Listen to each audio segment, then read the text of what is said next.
asking of you. Oftentimes we're asking of you to guide us in our decisions. We pray for those that are serving our country. But tonight, I just want to say thanks. I think all of us collectively should give thanks to our Almighty. We've been blessed with another day, and here we are yet again. And I want to just say thank you. Amen. Amen.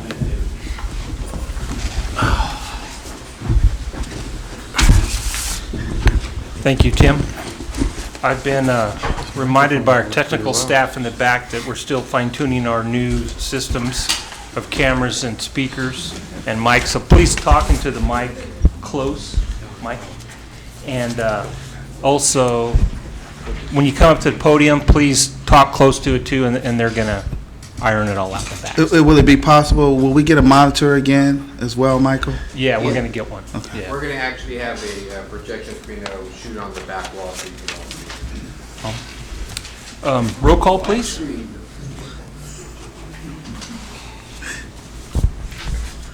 Roll call, please. I'm sorry, Chief. Councilmember Parker. Present. Marquez. Present. Martinez. Present. Crinkla. Present.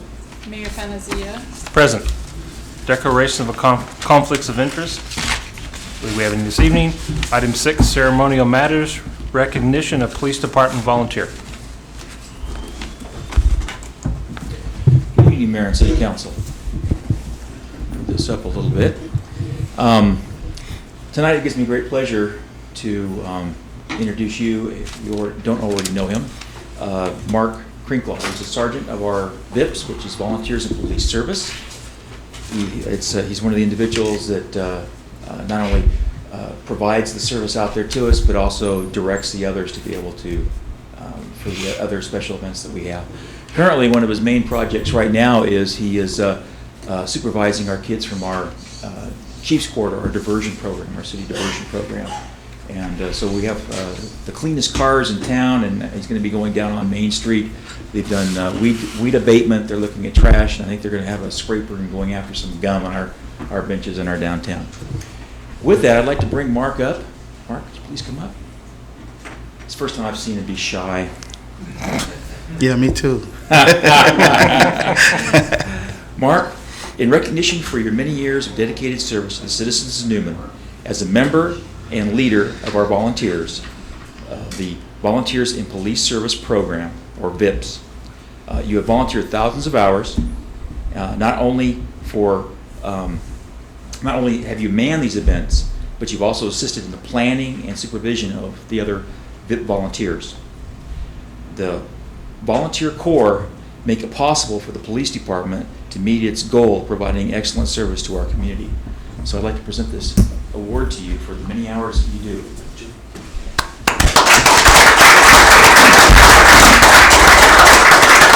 He had a 5-minute speech, but I guess... No speech? So we tripled his pay. When I say volunteer, it means that it's at no pay. But we try and, this is just one way we try and recognize him for the hours that he put in for us. So, thank you very much. Thank you. Thank you, Mark, Congratulations, for all your Mark, help. Thank you. We appreciate everything you do. Non-agenda items from the public. If anybody has anything they'd like to bring before the council that is not on the posted agenda this evening, now would be the time. I'm going to be nice, so don't worry. Mr. Mayor and council members, I just want to give a big thank you to Ernie and his crew. We had some work that had to be done down at the Louis J. Newman Hall for the R750 Plus Club, and I left a note with the city people there at City Hall, and his crew got on it, and within about 2 hours had completed all that we needed, and so I just wanted to pass this thank you on for them. Great.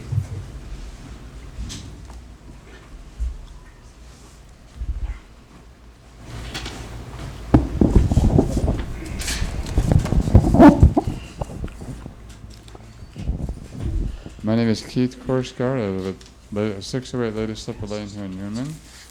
I have handouts, basically what I want to say, because I know that sometimes I don't speak very clearly. I want to make sure everybody understands what I'm saying.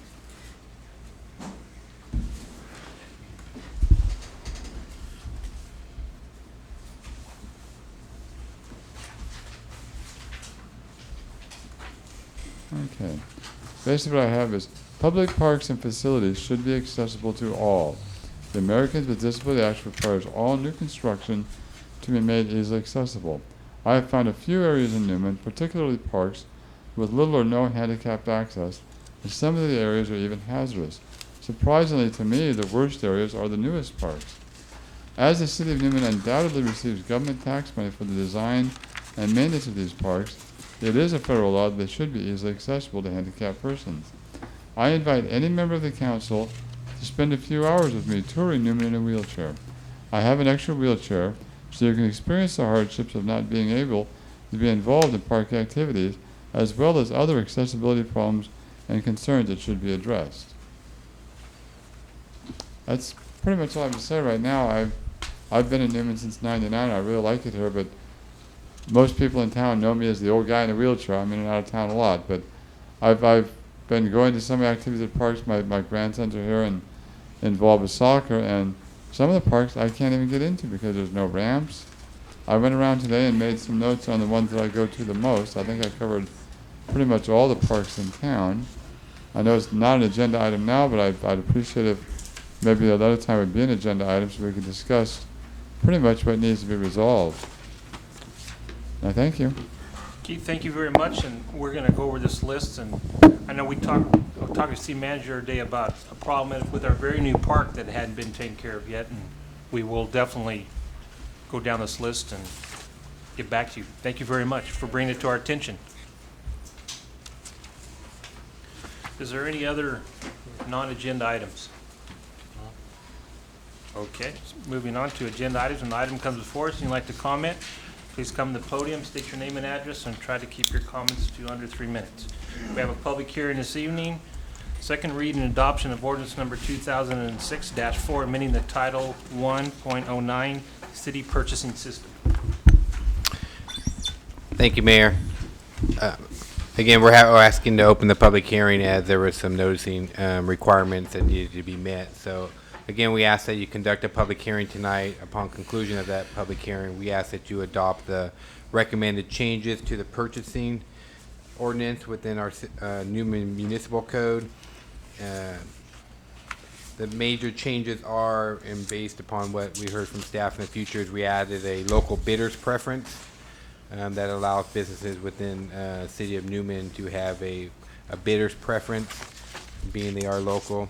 And then we asked the other major change is the value of equipment that needs to be purchased be raised from $5,000 to $20,000 without having to go through the bid process. And that just added a lot of time and effort into a system. That $5,000 fee was originally adopted in 1977, so we thought it was time to amend that. So. Thank you, Michael. I will open the public hearing then. Would anybody like to comment on this matter? Seeing no one, I will close the public hearing and ask for some direction. And we also need a waiving of the second reading, the full reading of the whole ordinance, if you so choose. I move for adoption of the ordinance, Mr. Mayor, and waiving of the reading. Second. All in favor? Aye. Opposed? Motion passes. Thank you. Item 9, consent calendar. Item A, approval of warrants. Item B, approval of minutes of the August 8th, 2006 regular meeting. Item C, adopt resolution number 2006. Next number, resolution adopting the National Incident Management System.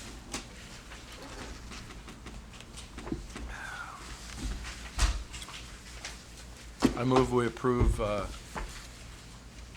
consent calendar. We have a second? All in favor? Aye. Opposed? Motion passes. Thank you very much.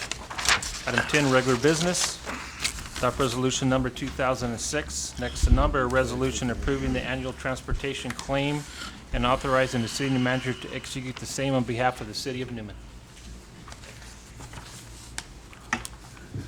Good evening, Mr. Mayor, council members. The item you have before you is that each fiscal year, the Stanislaus Council of Governments allocates an amount to each city and the county for qualified transportation projects. The city submit claims on calculated eligible amounts for the budgeted projects. The item before the council is a request for approval to submit the annual claim to Stancock. The process will obtain the city's allocation of the local transportation funding. The claim is for the amount of $113,220, and this is going to be used to maintain, reconstruct streets, roads, and mostly implement our pavement management system. In addition, there's also an allocation of $6,384 for sidewalks and bike paths. There's no cost in submitting the claim, and the claim will provide the city with a total of $119,604. So staff recommendation is that you adopt the resolution approving the annual claim and to authorize the city manager to execute the claim on behalf of the city of Newman.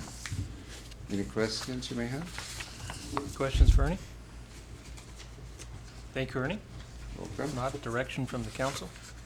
Before I move for approval, Mr. Mayor, I'll just make mention, having served on Stancock now for, 3 or 4 years, we usually have these go through pretty routinely, so it's good to see that staff is on top of it. There has been incidents in the past where we were a little untimely, but we want to get all the monies that we're attributed to us. So Absolutely. I'll move for the adoption. Is there a second? All in favor? Aye. Opposed? Motion passes. Thank you very much. Thanks, Ernie. Item B, award bid for 2007 pickup truck to Bigelow Chevrolet. This item has to do with the Public Works Department advertising for bids for a new full-size extended cab, short bed, heavy-duty 4x4 pickup. This goes to replace a 1997 3/4 ton pickup that was bought as a used vehicle at the end of calendar year 1998. The truck already has over 140,000 miles and has some hefty repair bills. We received only one sealed bid from Bigelow Chevrolet here in Newman for $33,428.97. Also attached to this report, you will find the information on the pickup bid specifications and a memorandum from our chief plan operator requesting that this purchase be made. So recommendation is we award the pickup truck bid to Bigelow Chevrolet for $33,428.97. Any questions? Questions for Ernie? Thank you, Ernie. Thank you. Not some direction then? I move that we award the bid for the 2007 pickup to Bigelow Chevrolet in the amount of $33,000. Second. All in favor? Aye. Opposed? Motion passes. Thank you very much. Item C, consider request for street closure for Mexican Independence Day celebration. Good evening, Mayor and City Council. At the last council meeting, you were approached by a representative of the West Side Festa Mexicana organization to hold Mexican Independence Day event. They're looking at having this event on September 15th. It's a Friday. They're looking at having this from the hours of, well, we'd have to close the street down at 4. They're looking at from 5 to 11. So this is the first time for this type of event. They're looking at having everything promoting everything for the Mexican heritage. They're looking at having vendors in the street. They're also looking at having a beer garden in the downtown area, similar to what is done for the Newman Fun Run. And they're looking at trying to have a Mexican radio station present. And let's see. So and also having music, people in dress, and everything else to promote that cultural event. The organizer is anticipating between 100 to 500 visitors to their event, but it could very well exceed that amount. They are requesting to have 2 streets to be part of the closure, and that would be the 13 and 1400 block of Main Street. That would take it from Tulare to Merced. Staff is recommending for this amount of people that we feel that 1 block, which would be the 1400 block, the one between Fresno and Merced, would be adequate to to house that event. They want to include the second block because of the West Side Theater. It's the, kind of the jewel of the city, and they're wanting to promote that as part of their event. As far as the staffing that I'd be looking at for having this event, I'm not looking at doing payback days from as we have done with some of the other events. This is an unscheduled event, and we are looking at passing on any kind of cost over to the event organizer. I'm estimating that it's going to be 4 officers. We're going to need at least 7 officers for this event, just because of the hours of darkness that we're looking at, that we're having to deal with. It's an open fair, and the cost of that would be about $1,200. An additional cost for barricades. It doesn't seem to be that there'd be any additional cost for the trash containers, but there may be. They'd be responsible for portables. As you can see through the staff's recommendation here, we're also wanting to protect the city. They have a requirement here to have $1 million bond of liability insurance, naming the city as an additional insured. They're being responsible for having an ABC license for the sale of alcohol, and we would have no glass. It won't be in paper cups, no glass or bottles. They'd have to stay within and consume all the beer within the beer garden itself. We're looking at requiring that they have at least 5 portable restrooms at this point, in addition to the restrooms for the businesses that are going to support this. And if let's see. Oh, the other thing is we are recommending that the city, or they be responsible for collecting the fee for the out of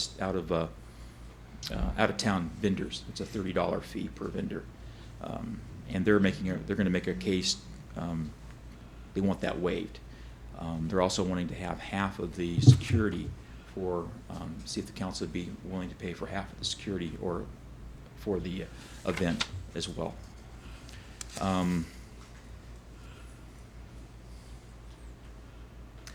The other thing that I can tell you that I've done is I've gone down and personally talked to each of the businesses in both blocks to find out exactly if they had any kind of concerns regarding this event. The event organizer, Olivia Gonzalez, has also gone down there. But in speaking to each of the vendors, there was a couple that business owners I was not able to catch. But I had only 2 vendors that were totally against the event, and one of those vendors and a couple others that were, if it wasn't in front of their business, if they just took the one block, wouldn't be in opposition to this if they were in the 1400 block. The major one was the theater in the second block, in the 1300 block, and in talking to Ferris and Dave Larson, they don't have an event scheduled or anything going on at the theater at that point. It needs to actually support the event.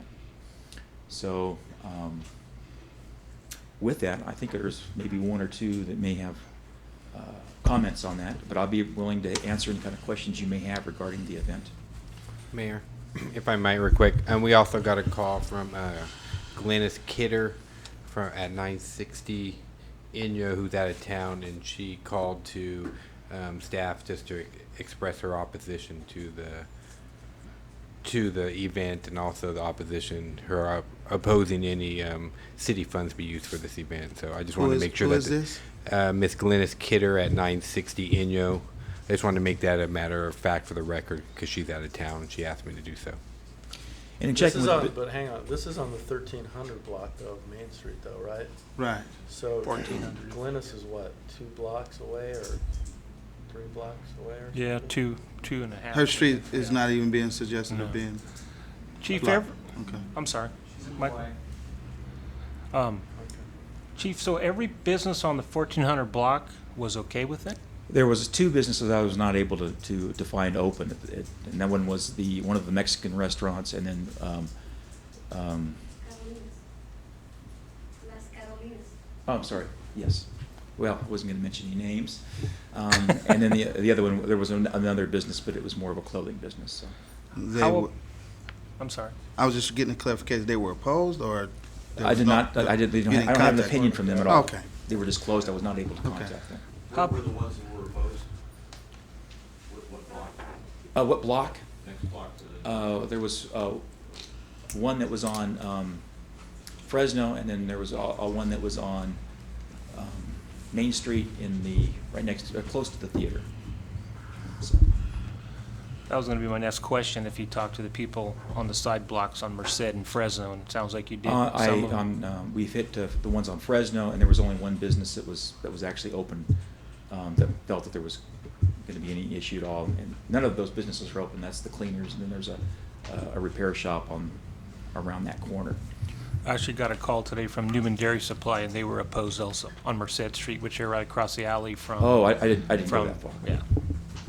Just for the record, I guess. They wanted to be acknowledged. Okay.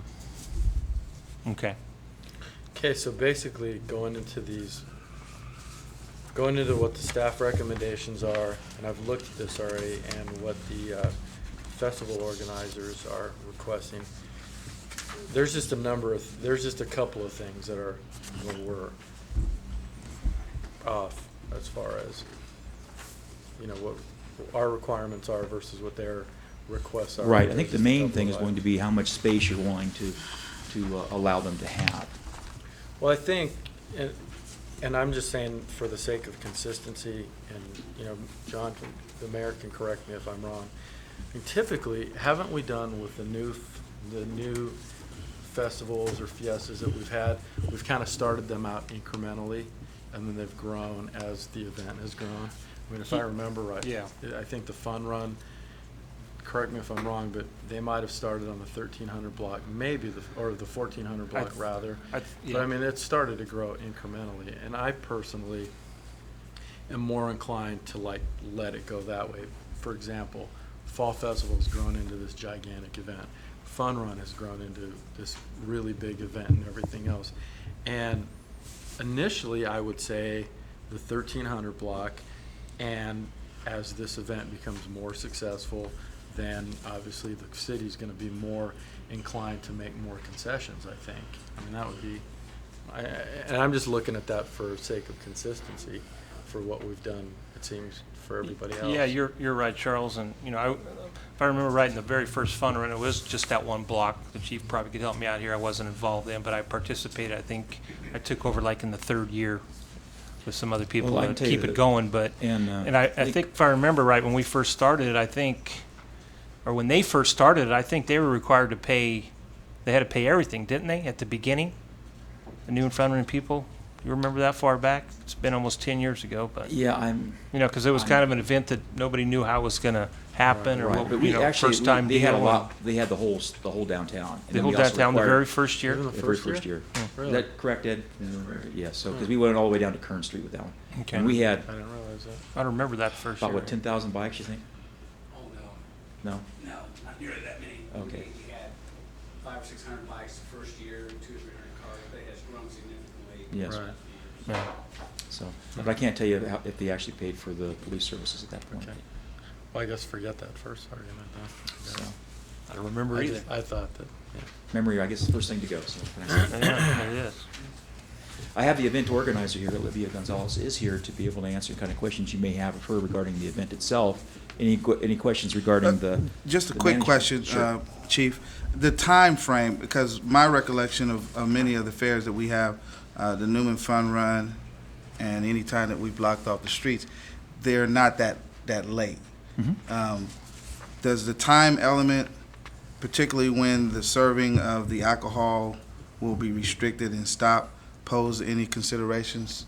It does. Because I can tell you. it did to me. It jumped off right away. The late hour Yes. jumped off at me. I mean, I would really want to hear, when you say opposition, I would want to see what are you opposed to in terms of, is there a rationale or reasoning other than just the sake of an organization, a group having an affair? I'm hearing opposition, but I'm not hearing any. Well, I had stated one reason. So, business but owner that's- that was very much thought it might affect his business.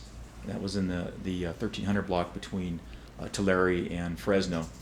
And then actually that individual and then a couple others were concerned about any city funds going towards the event.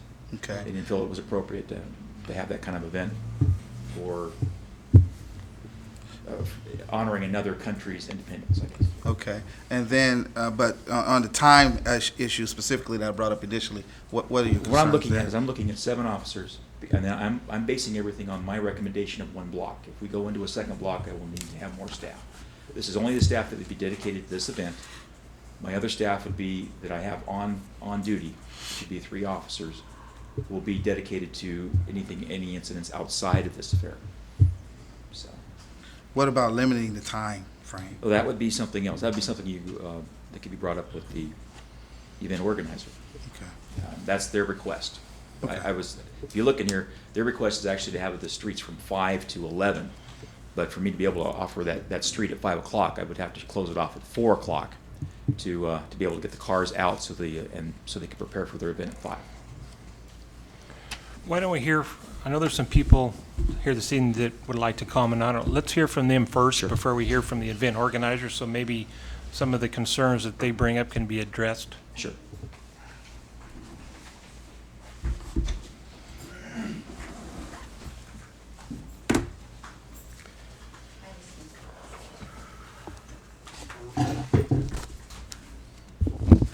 Good evening, Mayor and City Councilman. My name is Carol Stevens, and I live at 1107 S Street.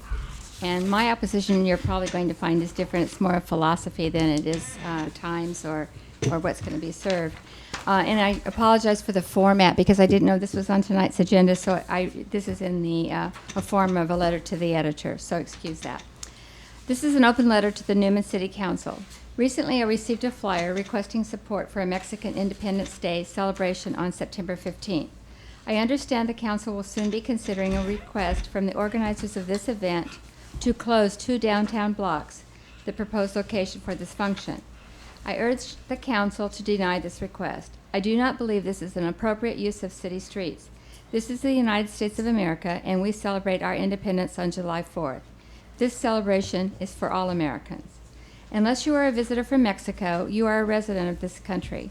Some of you are legal residents, some illegal. In any case, you are provided free education, medical services, Social Security benefits, and many other services.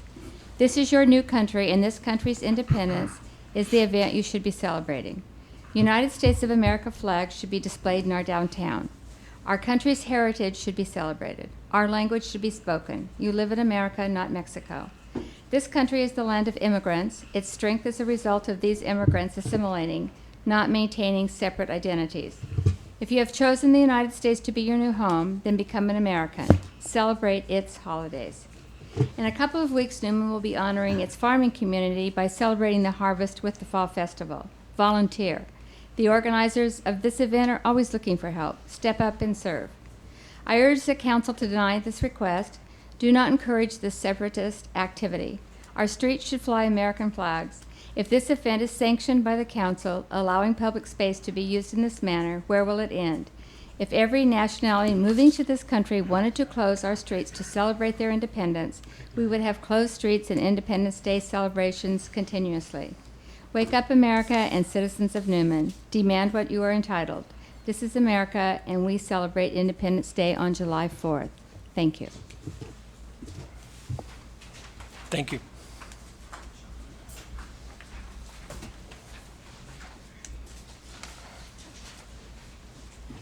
Mr. Mayor, council members, I actually come with you with a number of different hats on. I've actually got about 4. I have a business, 1435 Main Street, Westside Associates Realty. We also have 4 apartments, 1433 Main Street, with 4 tenants located above that office. I also am a homeowner directly around the corner at 1334 P Street, and also a chamber president, if the downtown businesses might be affected. My concerns as Westside Associates Realty doesn't really affect. The hours that they're suggesting are from 5 to 11. Our office is typically open from 9 to 4. That probably wouldn't affect us. One of my concerns would be that there would be enough police to make sure that the event was kept in control. The beer booth is kind of an issue. As a landlord with 1433 Main Street and our 4 tenants upstairs, I'm concerned about the hours, as Councilmember Timothy Parker brought up. We have 4 tenants up there. One of those tenants just had a new baby. Concerned about how late it goes. Like you had brought up, most events don't go that long. As a chamber president, I'm concerned about the business downtown to make sure that all the restaurants are okay with that. It is a Friday night. It is the restaurant's busiest night. They were planning on having food vendors, and I just wanted to make sure that all the businesses would be online for that. So those are some of my concerns. And also, I wonder if Main Street is the best location for this event. If you were to have this type of location, why shut down 2 Main Street blocks? Maybe the park would be a better suited location for this. Well, let me ask you this, though. If it was the same hours as the fun run, would there be the same concerns? If it was the same hours as the fun run, then I have a concern about my business and not about my tenants. In which way, though? Do you have a concern about your business during the fun run? If it's, let's say all things being but equal. that's a weekend. But I'm just saying, though, all things being equal, this is a Friday, all things being equal, do you have the same concern of all things being equal? Somewhat, yeah. Why is that? Well, due to the, if it was during the daytime? I'm saying all things being equal with the fun run, same time, same location, same everything else. Do you have the same problem? As proposed here tonight. If this event is at the same time as the fun run, everything being equal, time, location, everything else, beer, as during the fun run, people Yes. come out in cups and everything, would you have the same location, or would you have the same concern, and why, if all things being equal? I would have the same concerns, yes. And And for tell us why. pretty much the exact same reasons I just I said about this event. Because of the noise of the tenants, because, if you're changing the times, then it also affects the business differently. Right, but I'm asking you, if this event is on at the same exact time as the fun run, the same exact day on a Saturday, it ends at the same exact time, what is your concern as opposed to the fun run? If, I'm telling you, everything ends at the same time. This fiesta, Ms. Gonzalez comes in and says, this fiesta ends at 5 o'clock on Saturday. What is your concern? Well, then I wouldn't have a concern. Okay, I just want to make sure. You I mean wouldn't like have a concern. Like on Sunday, Charles, if it was Well, like a yeah, one-day thing? I just that's want to what you're make getting sure at. that Yeah. we're, getting to the heart of what the Right. real problem is here. I just, Sounds like, yeah, dancing around work the day issues and here. I just want to make sure that we're all. No, yeah. If it was, like I said, as a business owner, on the hours that are proposed on a weekday, it really doesn't affect our business. Typically we shut down on the time. The tenants that I have upstairs, it does raise a concern there. Especially going to 11. Most of the time, by the time you shut down an event at 11, it doesn't close till around midnight. By the time you get everybody out and everything done. But if it was on a different day or a different location, no, it wouldn't. Okay. It wouldn't. And the only reason I'm a little bit, to be perfectly honest with you, a little irritated is because the previous person that had come up giving us this letter, and certainly I agree with some aspects of it, but there are some aspects that I just totally disagree with. I think, our community has a diverse population, large Hispanic community, a large Portuguese community, and God forbid if we should,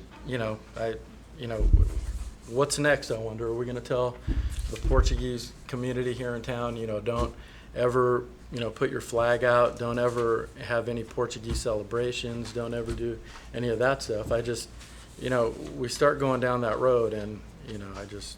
All the concerns I brought you were none of that nature. Okay. All right. Thank you. Thank you, Sean.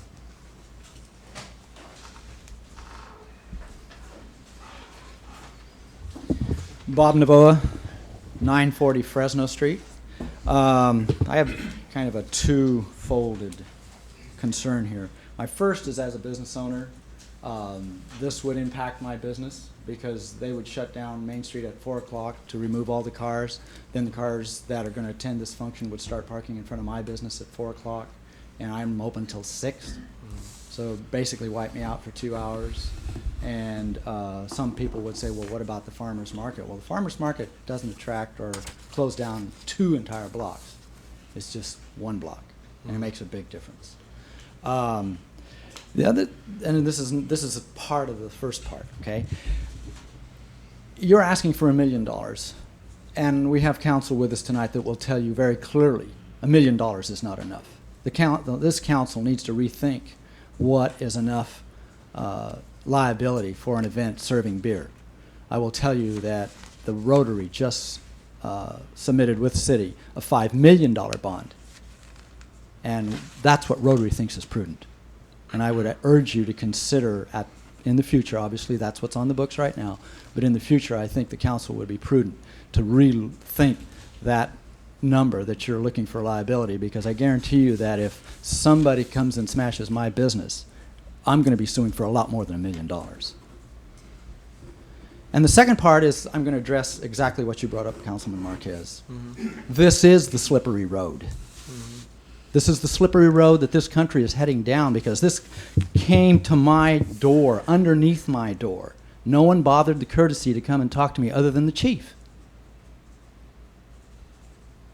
And I think when you're going to have, in paragraph 3 down here, Mexican independence celebration, and I agree 100% with everything Mrs. Stevens said, this is the slippery slope that we are sliding down. You look at other countries around the world, what is the result and the cause of the strife and the chaos that's going on in those countries? Fragmentation. Diversity does not get you stability.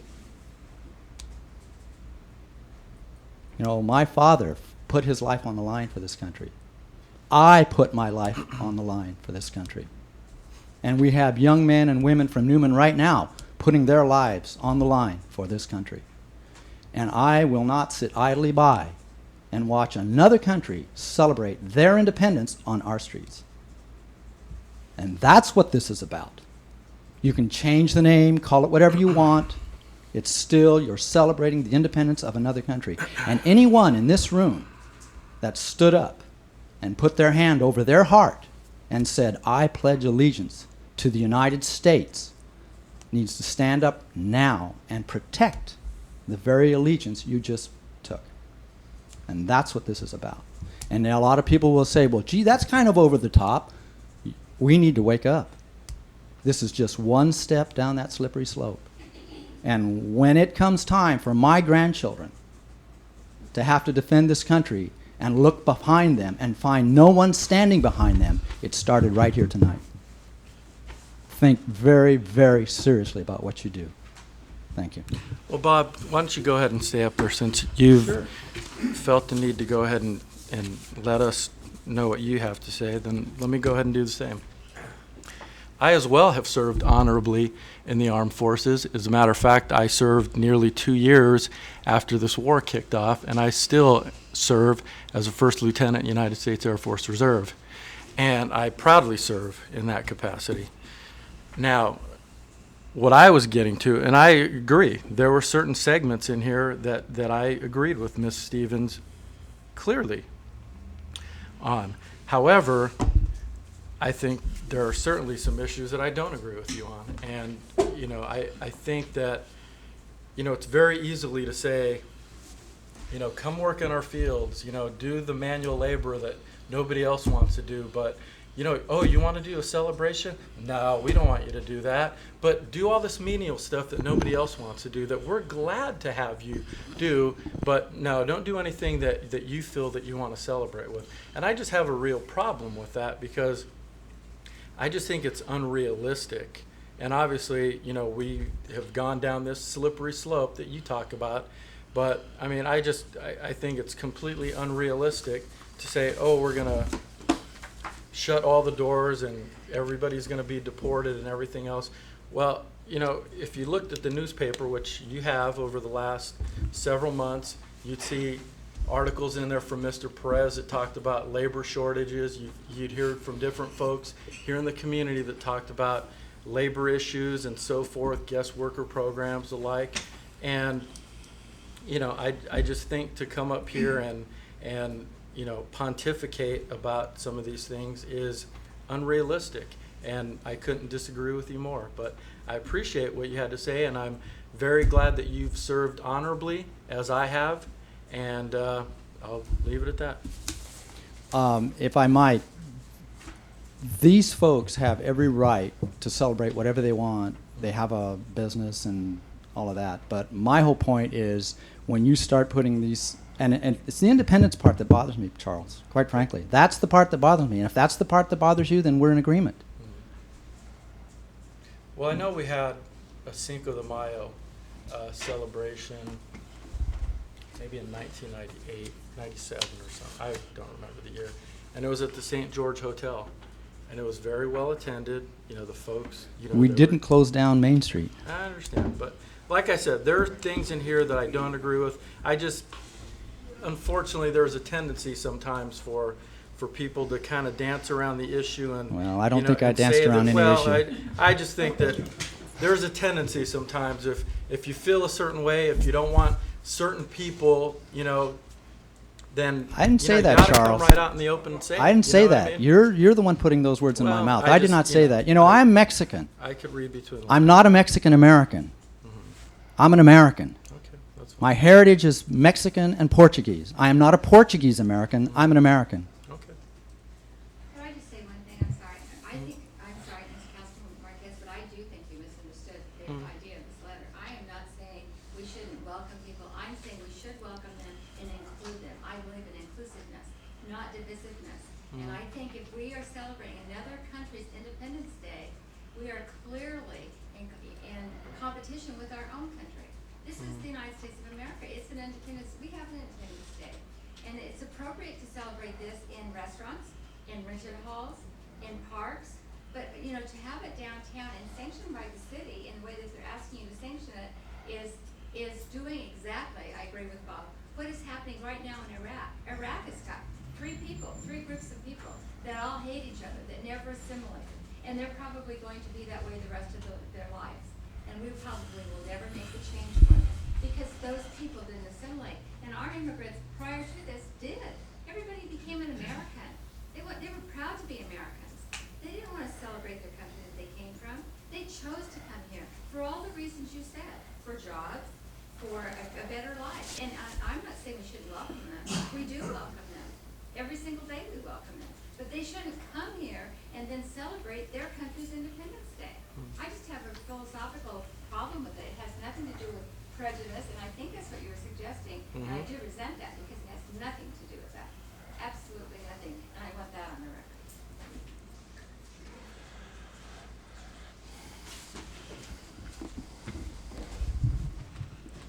record. Gentleman, Dave Reed, 1541 Kern Street. In listening to this, you know, we or somewhere back in our sense, we're all immigrants of some sort. But as Bob said, we're not immigrants anymore, we're Americans. And I think that's very important. As far as the celebration for, if it wants to be Mexican, Portuguese, German, whatever, I think that's great. It should be done. Cities have German, not Independence Day, because I'm not sure they were ever independent, but they have those in October, September, October, the Oktoberfest. They have everything. In the Portuguese, they have their festas and all this. But I think that these organizations should celebrate this if they'd like, but it should be done in the city park or something like this. I don't think it should be done downtown, particularly using city funds. And that's all I have. Thank you. Thank you, David. Any other public comment? We will hear from the event organizer then.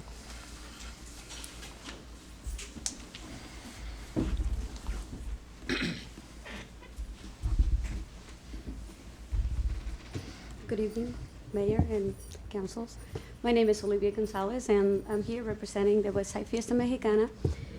And first of all, I like to express that now I understand why not so many people is brave to come to meetings or organize some events, because it's not easy.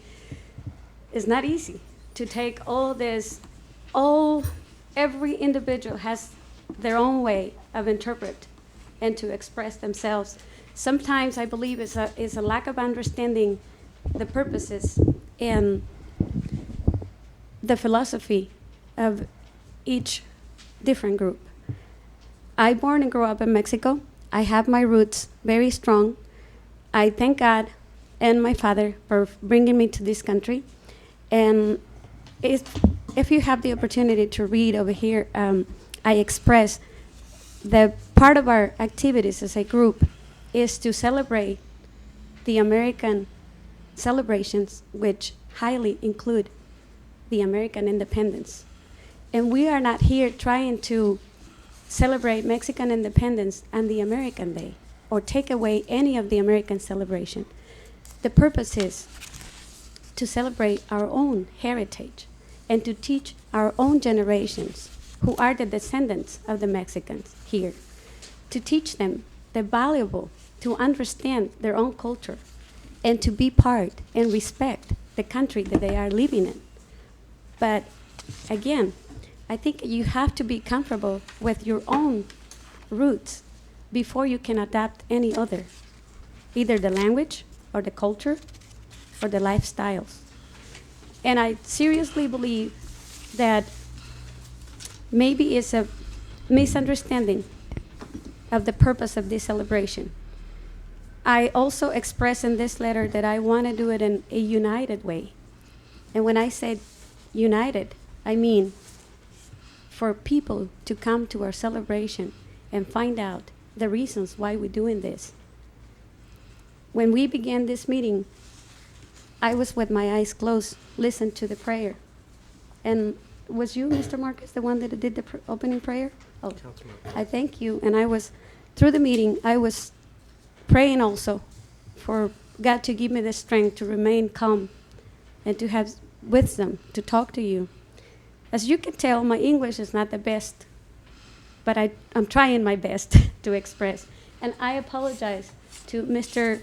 Novoa for not coming in person, but unfortunately, every time that I have the chance to walk to his building, it was closed because, as many of you probably know, I own the restaurant in 1452 Main Street, and working there, time goes so fast, and sometimes it's not an excuse, but that's what happens. It was not my intention to not deliver the paper personally. I also wanted to say that Mrs. Stevenson, you mentioned that you welcome us every day. But did you think that you will feel welcome if I invite you to my home or you come to visit me at my home? And I expressed that you're very welcome at my home, but you cannot sit down and you cannot eat at my table and I cannot offer you anything to drink, but you're welcome at my house. Would you feel welcome? I don't think so. As president of the Chamber of Commerce, I think that, first of all, as business owner, and I'm not trying to attack you in any way, I don't think that I've been offered or received any support from the Chamber of Commerce for my business. I talked to you about setting up some time close to the 15th of August. I never heard from you. And I'm not complaining, trust me. Well, maybe I didn't hear from you, I'm sorry. But what I'm saying is that maybe we need to improve our communication and get to know better and understand the philosophy of the Chamber of Commerce support for the business and for you to understand my purpose is doing what I'm doing. And this is totally separate from the business. This is just completely cultural celebration. And the reason that I wanted to call independence celebration is because my intention was for the kids, the young generation, and the people who is interested to learn about that is to learn about history. And when I read about history, I discover more and more that all of the countries has a lot to do. We all went through the same things. Our ancestral people give their lives in order to achieve a better life for us. We are very similar. Every country, if we read on the history, they all had those difficult times. And yes, a lot of American people is giving their lives, but everybody else is doing it. Thousands of Mexican soldiers has been dying in Iraq. And we are very sorry. I pray every day for this war to end and for the world to have peace. But I don't think celebrating the Mexican independence is going to increase the war. I don't think nobody's going to come with the purpose to destroy businesses or damage the street. I don't think that that is going to happen. But yes, we are more than willing to get the insurance and to get the officers that are going to protect the event. I don't think it's necessary to get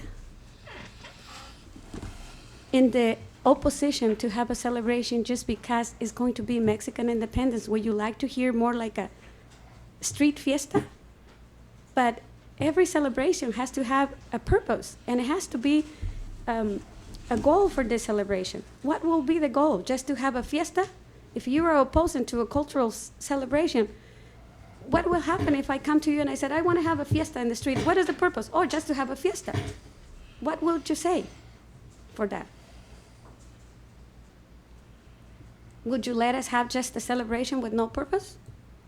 It will be a good idea to have a celebration without a purpose? I humbly, humildemente, ask you, give a second thought. We are part of this community. Not giving us the opportunity to celebrate our own culture is like pushing us away from the community. And that hurt me. Of course it does. I am gladly, and people who know me can tell that I am more than happy to help, and I do every time I can, to contribute to the good causes, to put as many effort as is possible to contribute for my community, to make a difference in the good direction. I'm not a perfect human being, but I am an honest, hard worker person that strive every day for success. Thank you very much. Thank you, Libby.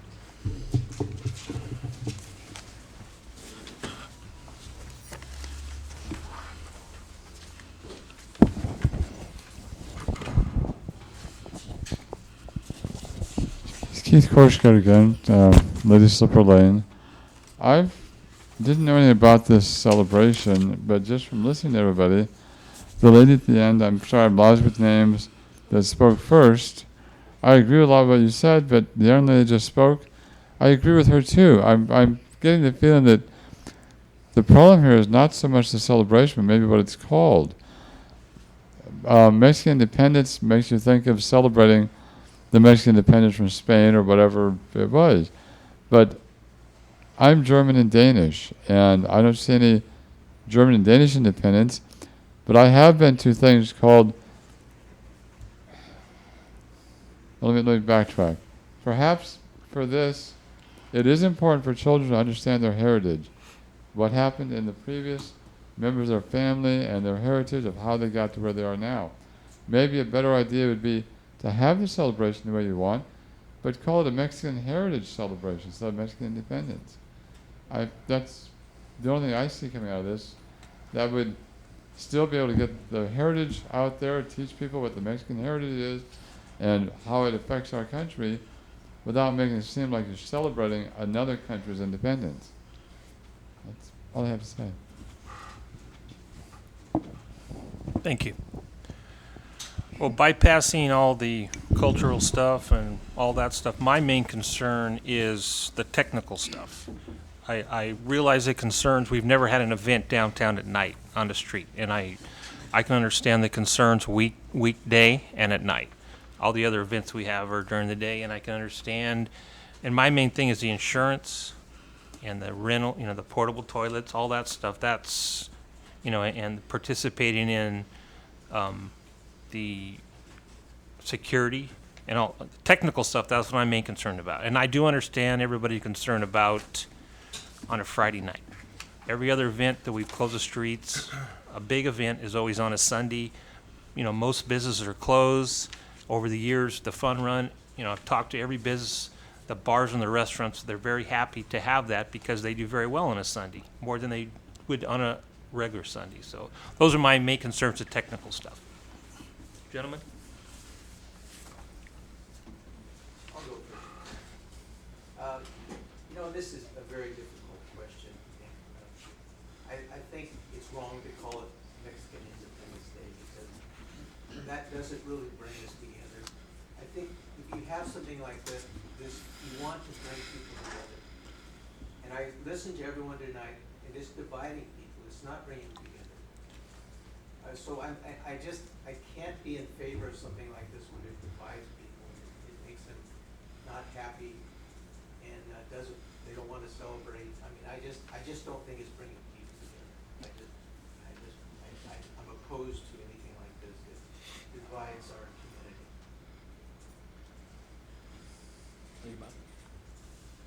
In the staff report, though, it says 90% have responded positively to holding the event.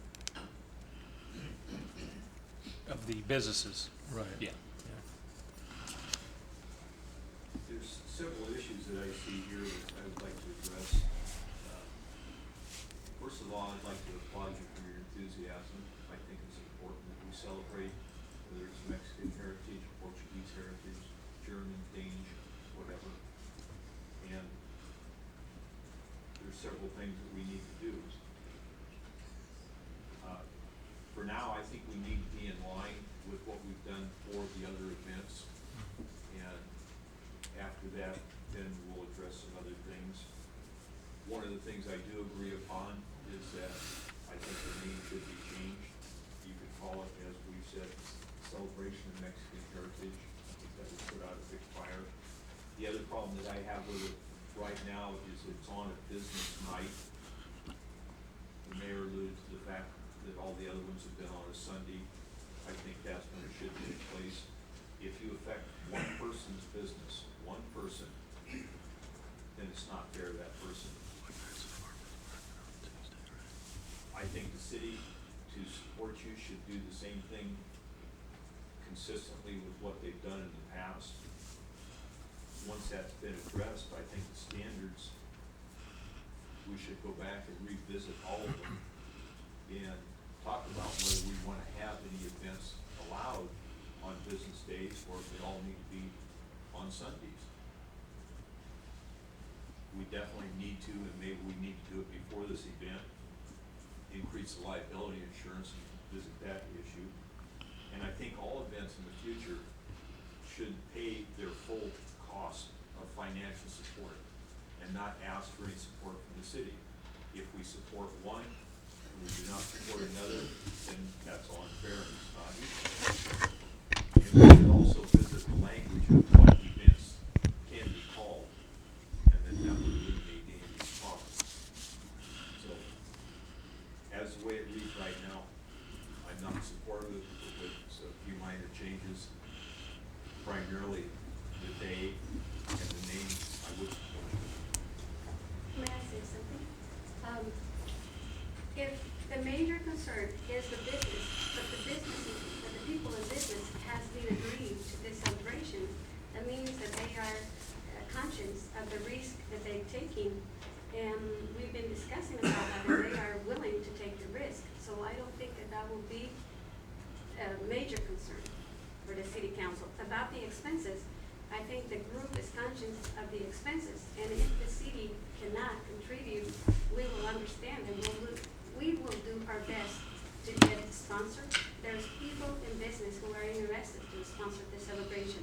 About the name of the celebration, we're more than willing to change the name. We can say the cultural day or family day or whatever it takes. Not necessarily, it has to be something that points that is a cultural celebration to a point in that direction, because again, if it doesn't have the purpose, direction, it won't be as well. I agree. May I make a suggestion? And Mrs. Gonzalez, in all due respect, and all due respect to all the dialogue that's taking place here this evening, we have a difficult time sometimes talking about race. We have a difficult time talking about cultural differences. But I will say something succinctly. I'm proud to be American, and when I stood here before the pledge and the oath of office that I took several times, not just with the city council, but to serve in the capacity of a law enforcement officer. And as you heard the dialogue between Mr. Novoa and my colleague here in serving this nation, I think that we have a necessary need for this kind of talk that doesn't take place too often, and I'm appreciative of it taking place here in Newman in the City Council chamber tonight. The one aspect that I thought of initially and on the onset was phobias. We automatically will have a fear and we will think negatively. We will think negatively based upon whatever thoughts or pre-notion you already had, a stereotype or whatever. And I can speak quite frankly about it, having been subjected to it. And I will stay further, having taken part of Irish celebrations in law enforcement. That was the gentry of how law enforcement began often in the late 1800s, early 1800s, because it was an undesirable job. The one clear thing out of this is that this city has taken upon itself to celebrate cultural diversity. We have had proclamations for a number of different cultures, African Americans celebrating Black History Month, Cinco de Mayo proclamation, Portuguese heritage, etc. I think where we really have run into a real block here is the sense of Mexican Independence Day. And that's what I was hearing real succinctly. And how do you celebrate that on American soil? How do you celebrate that in the heart of the Central Valley in the small, quaint town of Newman? And what I'm hearing with a resounding voice is you don't. That has a sense of opposition. It's not an opposition to your heritage and your celebration of your heritage and Mexican dance and food and for the youth to understand. I'm almost thinking if that is the case and that is what your intent is, that this right now is at a impasse to the extent where move this forward, have more time to organize, come back around to May of next year at the time of Cinco de Mayo, and if what you're saying is true, Mrs. Gonzalez, of the cultural aspect and of the heritage, then I'm thinking that would be a more appropriate time because it would address what my colleague Mike Krinkelaw stated, for us to have some consistency, because this town definitely goes out of its way for certain festivities, but they aren't necessarily directed in a cultural sense, such as the fun run that was brought up, or the fall festival, or any others that we've had that the city has sanctioned. And I say that in all honesty because oftentimes, it is very difficult, and it takes a lot of courage to come up when you hear what would be deemed or seemingly negative. But I will say, looking up there at the American flag, looking up there at the California flag, that you wouldn't see a flag posted here from the country of Mexico or from any other country per se, but that is something that is done outside of this jurisdiction.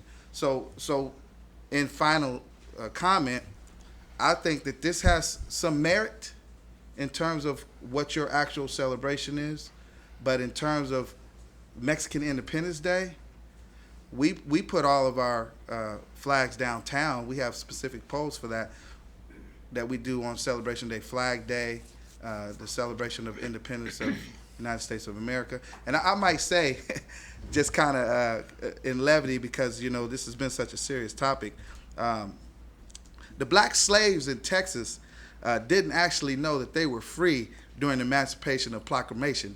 They remained slaves until Juneteenth is the time that they celebrated their freedom, because they didn't actually know that they were free at the time that the Civil War had ended and the Proclamation of Emancipation was declared by President Lincoln. So when you think of that and you think about the heritage and the cultural diversity of this country, that's what makes it as great as it is.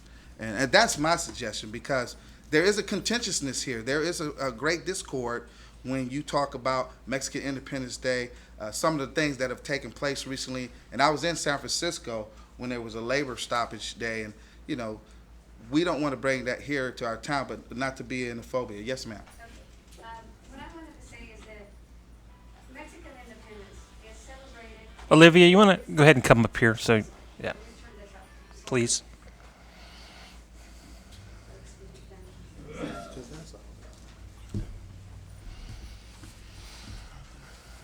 What I need to say is that. Okay, thank you very much. I can't hear. Big cities, mostly everywhere, in a lot of big cities in the United States, celebrate, and they call this celebration Mexican independence.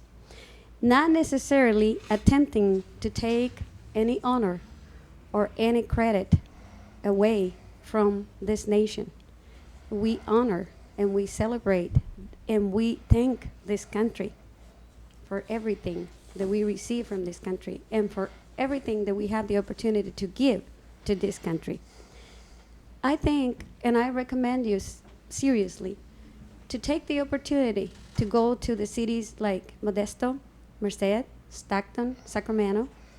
Have you ever watched perhaps the Grito de Independencia, the Scream of Independence in the Capitolio of Sacramento? Have you ever watched this ceremony? In September 15, close to midnight, they do that. The Mexican ambassador in the United States do that. And I don't believe is disrespecting the flag of the United States. On the contrary, I don't know if you ever been away from your country and a foreign country and live there for a few years. Did you miss your home? Did you miss your country? Did you miss your culture, your celebrations, your people? That is the way, through our celebrations, there is a way to feel at your country. And that doesn't mean that you want to disrespect this country. On the contrary, when you are loyal to your own roots, to your own ascendants, you are loyal to the place where you live. And you want to, if it's necessary to give your life for the benefit of this country, I will. But that doesn't mean that I'm going to forget where I came from. That doesn't mean that I'm going to ignore my culture, my music. And that doesn't mean that I'm not enjoying the music or the culture or the food or the people from this country. On the contrary, I believe that one of the things that it made me able to understand and to learn the other languages because I have my roots very strong. My vocabulary in Spanish is a lot better than my English, but I never went to school to learn English, and I'm not perfect, but I'm trying my best, and I'm able to communicate with people and to express my thoughts. I think this event will benefit more our community than what will damage our community. Seriously believe. Honestly, I'm a performer person. I dance and I sing. And I have my group, my cultural group. We've been performing in the Stanislaus University. We've been performing in Stockton and Fresno. I win a contest in Fresno for a Cinco de Mayo celebration where we're 5,000 people celebrating. You gotta go to one of these celebrations and give yourself the opportunity to learn what happened in those celebrations. There's no big incidents, there's no fights, there's no big problems. People behave themselves, people celebrate in an ordered manner because they are celebrating their culture. And there's nothing wrong to celebrate their culture in a foreign country. On the contrary, have you ever think about why people don't approach and don't merge into things like this? It's because people feel the rejection and it's not comfortable. But I'm getting used to in many, many different ways.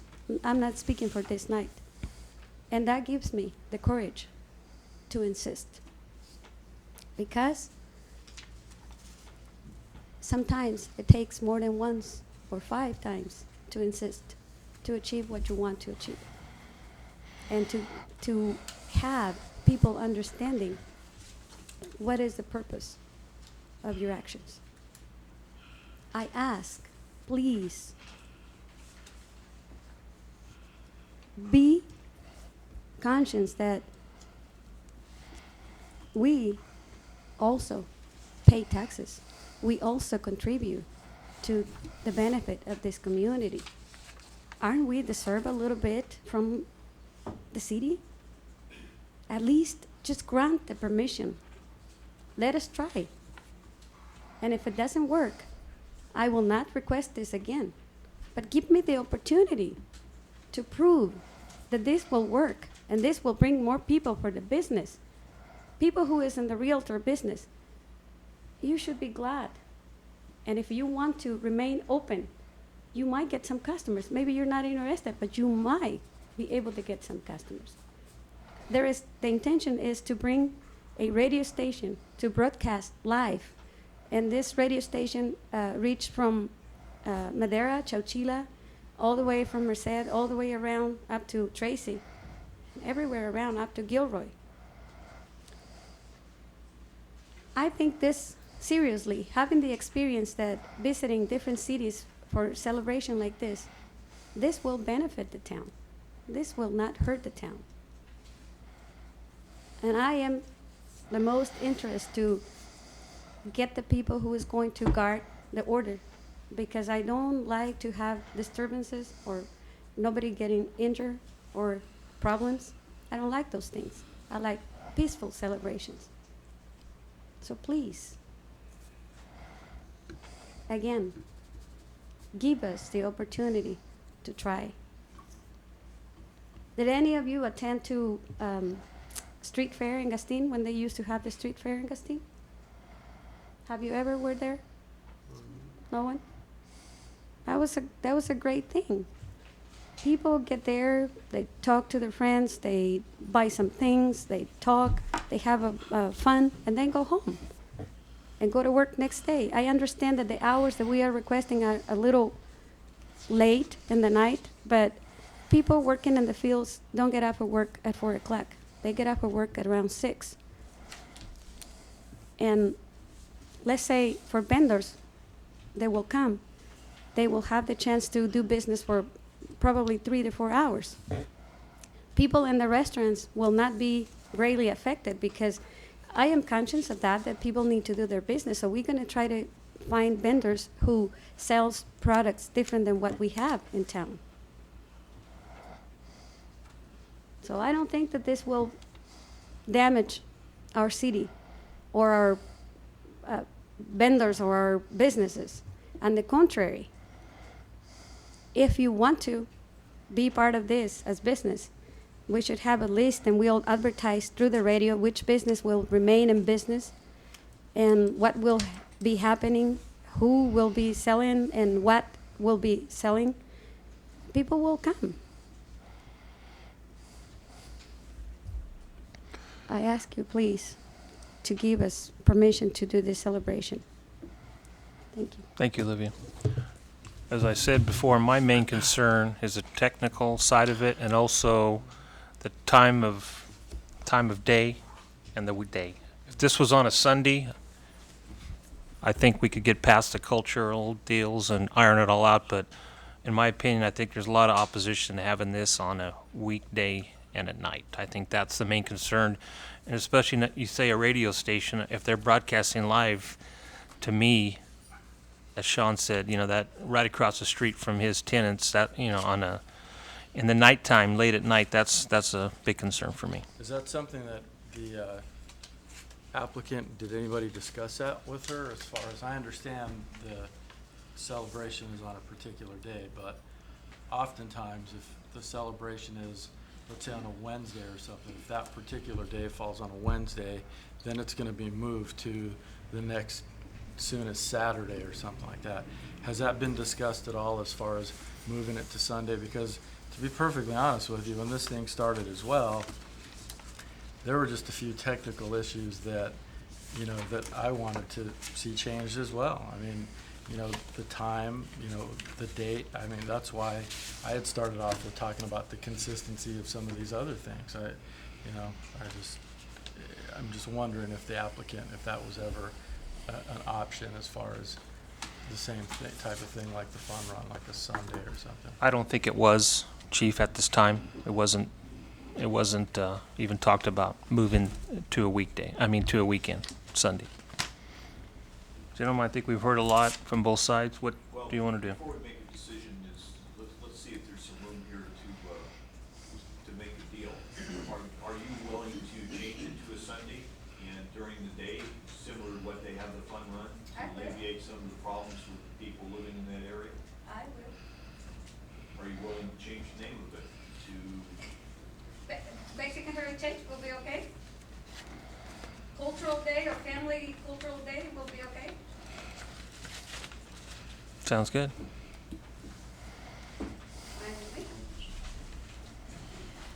Well, would you want to do it still in the month of September, or would you want to do it a different time of the year, or what would you want to do? Well, the only thing is, do it on a Sunday. I don't think it will be much of a problem. It's just that, do you think business people will be more willing to do it on a Sunday than will be willing to do it on a Friday? Well, I think a lot of the businesses that had concerns are closed on Sundays. And during the day, for example, Councilmember Krinkle brought up the fun run. 4 o'clock, it's done. People are going home on a Sunday at that time. So there's no noise into the evening, 5 o'clock dinner hour. That's, one of the concerns. Let me ask you this. If we move to a Sunday, it will be a major problem to include a parade on it? Well, how are you if you're gonna block the streets, how are you gonna have a parade? Well, I think we'd have let's to just discuss it a little if, further. You know what? If we can yeah. just kind of cut to the chase here, I think what we're proposing is that if we did something like this on Sunday, consistent with what we do with other events, Mexican Heritage Day, whatever culture, whatever the thing is, obviously the bone of contention are 2 words, Mexican, or 3 words rather. Mexican Independence Day is the bone of contention here. So obviously, if it was something else, it doesn't seem like it would be as inflammatory of an issue. The time, for the sake of consistency, obviously the same type of requirements that we require the fun run, and hopefully we could go back. Judy, I'm sure you have the minutes to reference what, obviously not here, but referencing what we allowed and what we didn't allow during the fun run their very first year as far as insurance requirements, which I agree with Bob. At some point in the future, we're going to need to revisit that. Just with everything else, what were our requirements on the police? What were our requirements on waiving of the business fees? What were our requirements for some of these other things? And obviously the fun run has grown into something that's been a very big event. Perhaps this will as well, but I would be inclined to look at what the requirements were on the first year of the fun run and go from there. Further question, you picked this date. Is there a need to have it in the first part of September? Is that something that's etched in stone? In other words, if we asked you to work with staff to come back to us at the next city council meeting in 2 weeks, re-agendatize, is that going to put you too far from where you want to be? Is there a certain date? Well, the thing is, if we try to do, we can try to do it on October 4th, like Day of the Hispanic. What is the word? It's Hispanic Heritage Day. How do you say that?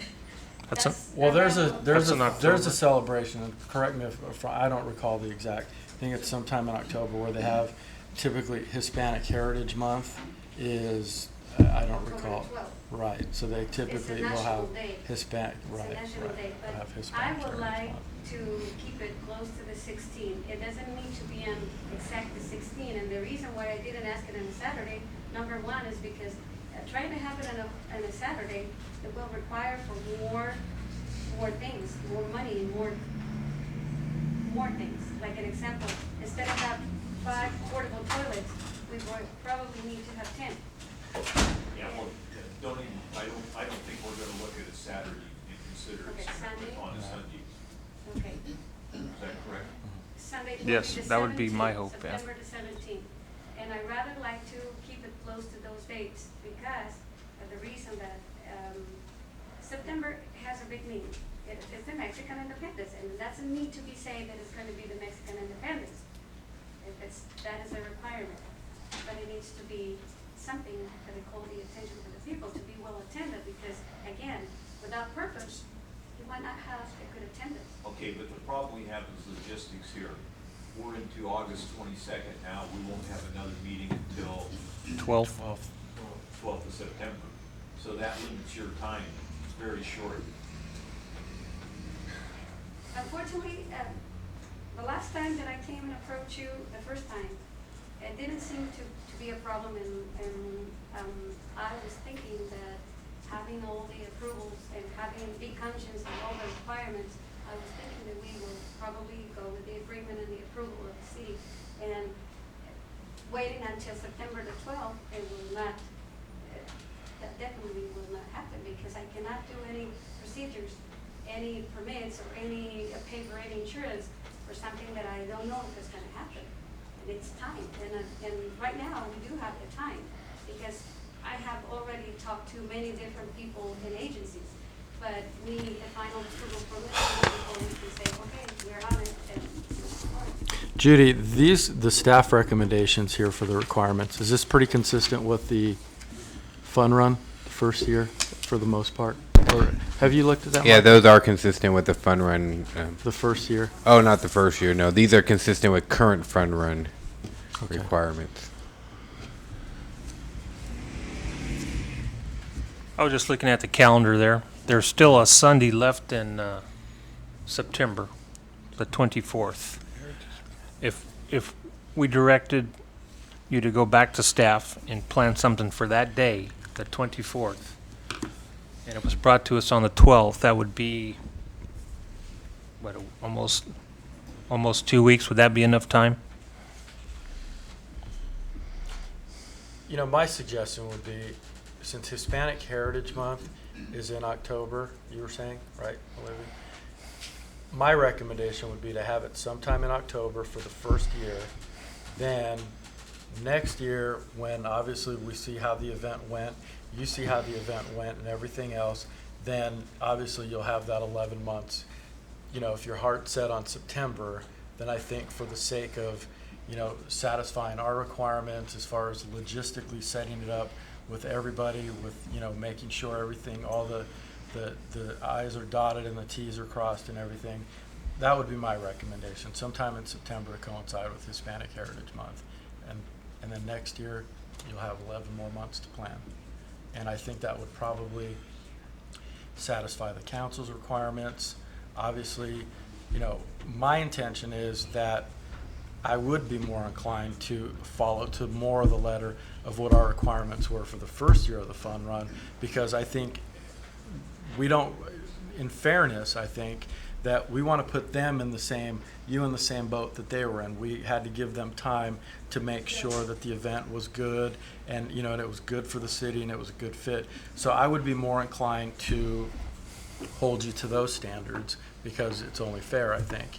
And we'll have it come back to us, and then we'll go from there. Obviously, the name change is an issue. I don't think that will be, you know, a big deal. I really don't. So, I mean, I think that's pretty much what the council is saying that they're agreeable to. If that's something that you would be agreeable to, then I would say that the council would be willing to move forward.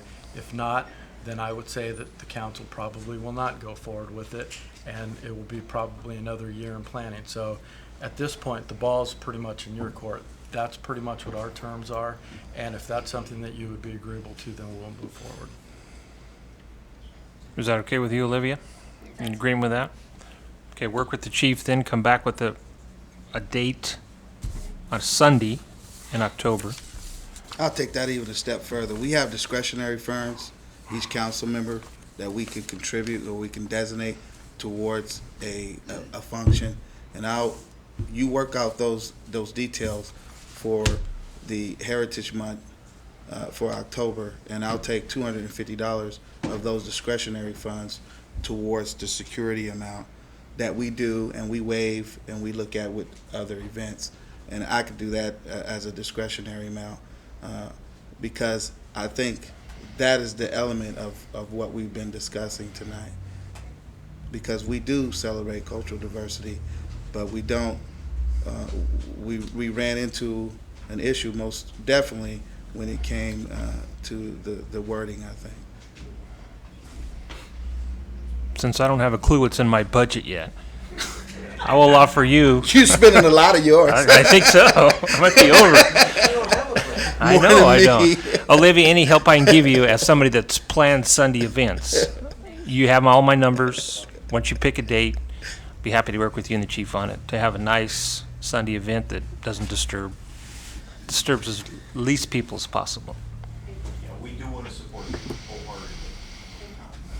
Thank you very much. And I would direct staff to, when we get finished with this, go back to the standards and liability insurance. We've been making notes the whole evening. Thank you very much. Moving on, item D, adopt resolution number 2006. Next number, a resolution authorizing the city manager to execute a contract with Golden State Fire Apparatus for purchase of a fire truck. Thank you, Mayor. In the 2006-2007 fiscal year budget, there is a line item that contains the purchase of a fire truck. Tonight, what we are asking the council to do is assist the fire department and the city and allow us to piggyback on a bid purchase that was formalized by Crescent Fire Protection District and Golden State Apparatuses. We worked out the details with our city attorney that allows us to proceed forward. The bid package, or the bid that you see in here, is for the exact same pumper unit that the fire truck wants to purchase. The Golden State Fire Apparatuses will give us the same bid price as shown in your package, and that bid price is $269,987.29. Again, this is for a Pierce Custom Contender. It's a pumper truck, I believe. The fire chief is here, and he'll talk to you a little bit about that. In our budget, what staff had done was we had planned a one-year payment. We have at this time, we haven't formalized what the final financial plan is, but under a 7-year lease at 6.5%, you have one payment that is shown in your budget year. What we will do, because this truck takes approximately 9 months to construct, and at which time we would be required to submit payment to them, we will come back to the council and give you the best financial advice as which way to proceed forward and what the cost savings would be, and if it makes economic sense to pay it all up front, then that's what we'll recommend to you. At this time, we are seeing this 7-year lease at 6.5% as a very viable option, and that we want to move forward with that.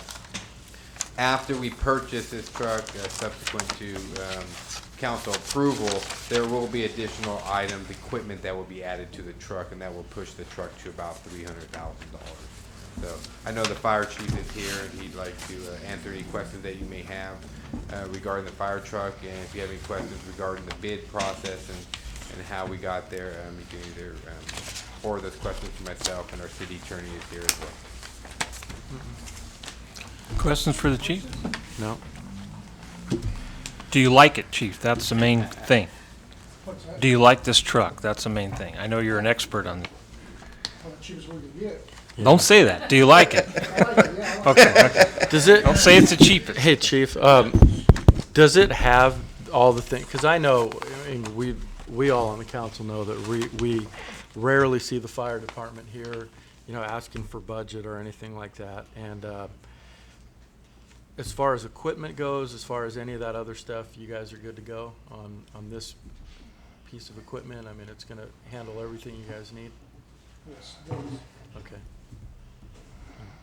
Everybody seems to be happy with it, so I've been working with Ed Ramus on it, so it's a good rig. Good truck. So if approved, it's going to be still nine months to build it? Yeah, Takes 9 months to get it. delivery?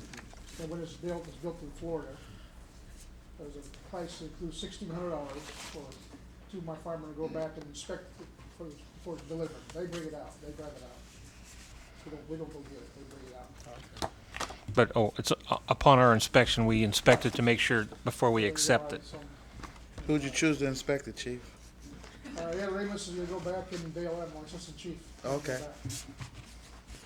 Good deal. Retire a unit? Pardon me? Are you going to retire a unit? No, I want to keep the other truck. Okay. I don't want to get rid of it. because Good. If we get a satellite station, we can put those there. So I'd like to keep the other truck. We spent quite a bit of money on it this year getting it fixed up, so. And I told her we were foolish to get rid of it, so I think we'd like to keep it. Just adding to our fleet then. Right. Good deal. Sounds good. Any questions? Further questions? Thank you, Chief. Okay, thank you. Do we have some direction then? Move for adoption. Second. All in favor? Aye. Opposed? Motion passes. Thank you very much. Item 11, items from the city manager and staff. Thank you, Mayor. As I reported to you last week, we did receive our letter from the Regional Water Quality Control Board. Ecologic and staff right now are working out the details of that. The letter wasn't exactly what we anticipated as you read it, and we provided you a copy in your package. It's basically a meeting summary. And we were hoping that they were going to bless and give us a go-ahead to proceed forward with our plan. What we are doing now as staff is we're working with Ecologic to get that timeline done and submitted to them prior to September 15th. It was news to Ecologic and staff that there was even a timeline that we were supposed to submit by July 15th. Yeah, I so- saw that. You got it to them on the 14th. Well, that was the A-line report. They said they wanted a timeline, but we were waiting for their letter. It was dealing with the states is very challenging. Yeah. So anyways, we're moving forward with that. We'll be bringing timelines back to this council and moving forward with timelines at the Regional Water Quality Control Board. But there was information in that letter that we found to be satisfactory to staff in terms of what we discussed and them acknowledging it.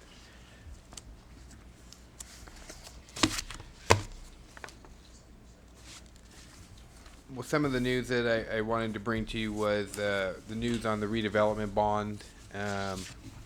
We have been working with our bond counsel and basically legal staff, our redevelopment legals. And at this time, what we're recommending is that we hold off on our issuance of redevelopment bonds until the summer or fall of next year. Some of those reasons are, as we delve deeper into our redevelopment agency with the pass-through monies, lots of those pass-throughs to the county and to the school district didn't show up in the original report because it was a side note. And so our preliminary report showed, an $8 million bond. Well, once we started getting into the devil's in the details, once we started getting into that, we found that our pass-throughs to the county were much greater. And in fact, we hit basically a ceiling around, in about 10 years, we're going to hit a ceiling, and the county is going to get the majority of our redevelopment agency money. So we'll be limited on the amount of money that we can You do. probably should have held off on saying that, because. So we'll I be know working I with our jumped at supervisor, no, I trying to jumped at our meeting all renegotiate the that. So, Help but us on that. but the other key element is when you issue bond, there's an expectation that you need to expend the funds within 3 years. Our two main projects, the plaza and the aquatic center, right now we have them on the books for initiating construction in 2008. So if we wait another year, several things will happen. We add an extra year and the money doesn't sit idle for a year. So when you have 3 years to expend a fund, if we do it in 2006, we only have till 2009. If we do it in 2007, we have till 10. So that gives us extra time to expend funds. But also assessed values, which is basically your bonding capacity. We'll have another assessed value in next July, and so our bonding capacity will go up again. So we'll take a look at that. Interest rates are holding pretty steady right now, so we don't think that there's going to be a negative impact with that. So, and all told, we think it's better for this community, again, to hold off until the summer or towards the fall of 2007 to issue those bonds so we can be well prepared to move forward on the plaza and the aquatic center. But expand and explain to me so that I can explain to somebody else that if we issue these bonds to the city of Newman, pass through money in 10 years ends up in the county not proceeds from the bond. That will all go to the community. What it is the redevelopment agency is built upon a tax increment. So there's a base year. Your taxes, let's say in 1992, were set. And whatever the taxes were that year, that's called the base year. As taxes start increasing through construction, rehabilitation, just through appraised values or resales, and that appraisal goes up, the redevelopment agency then gets the increment above the base year. So if at the base year you were paying $1,000 in taxes that year, and now you're paying $1,800 in taxes, the extra $800 goes to the city. And that's all struck through agreements back in 1992 between the county, the school district, and the city about subordinating taxes. And so the county, what they've said is, we're going to allow the city to have that extra tax increment for a certain period of time. But at some point in time, in this particular case, it's around 2017, the county's saying in the pre-negotiated agreement was, well, we want 90% of that taxes back. So we want our piece of the increment that we are entitled to, that we had been given over to the city. Now, when you say you want it back, retroactively or from that point forward? From that point forward. From that point forward. So. It's a difficult mechanism to try to explain to you at this time. I'm still learning it myself, but that's the basic premise of how the redevelopment agency works. So I'm trying to give it on a very simple level. So it's a little bit more complex than that, but I'll continue to educate the council on that. Okay. So anyways, we will be holding off on that bond sale, but we are moving forward with the projects. Even so much so that yesterday the Public Works Director, Ernie Garza, and I met with RRM Design at the Plaza site and started identifying opportunities and constraints and started talking to them about how we wanted to proceed forward with construction documents. The goal again here is we have a master plan for the plaza. From that master plan, we go to what's called the development plan. The development plan actually gives the details. So you give this pretty picture right now of let's say, this beautiful bench, but we're going to go into the details of that bench now. We're going to go into the details of the concrete, what color it's going to be, how's it going to be scored. We're going to go into details now of where the restroom's going to be, how big it's going to be, and those types of details. And then from there, that's when you go into construction documents. Construction documents will be prepared or be finished in 2007. So in late 2007, early 2008, we can go to bid and be ready to initiate construction as PG&E starts pulling the power poles and undergrounding all the utilities through the alley. So, but you will also see some improvements to the plaza in 2007, and what we're trying to do at this point is try to get some of the underground done. As you know, the east parking area that's unpaved currently floods.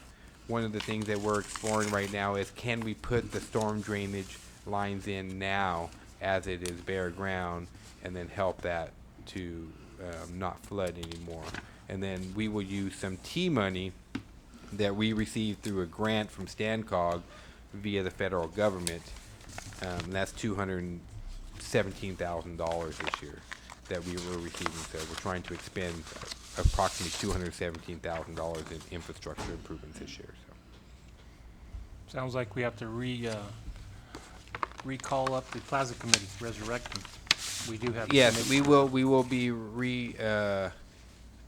be calling up the Streetscape Committee again, the Plaza Committee again, to formalize some final things there. One of the things that we are exploring and that we'll bring back to the Streetscape Committee and ultimately to this council is a service memorial as part of the downtown plaza.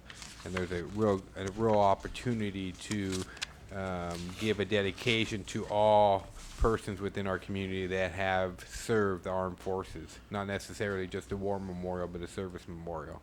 And there's a real opportunity, I think, at the intersection of Highway 33 and Fresno. There's a really entrance feature into the plaza. I think that would be a golden opportunity to, share our support for all the persons that have served in the armed forces that have protected us. That kind of coincides with, remember the flag project, or at the egress of town on the north end. We had talked about it, and I brought that up to Michael, with some of the stuff that we saw with the general plan committee.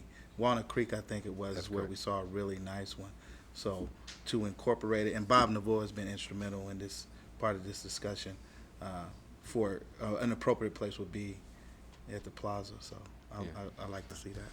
So how those details will work out, we'll work with RRM, then ultimately the Streetscape Committee and the council for final design on that. At the next meeting, you'll be hearing the applicants for the Architecture Review Committee and appointing 2 members to the Architecture Review Committee. And also, we recently had a resignation from the Recreation Commission. So we will be advertising for that and requesting any member of our community that would like to serve on that to please complete the application form, and that you can get it. Mrs. Marks, Joanne Marks. Joanne Marks. Yeah. She finally moved, huh? Yeah. So with that, that's all that I have tonight. Thank you. Ernie?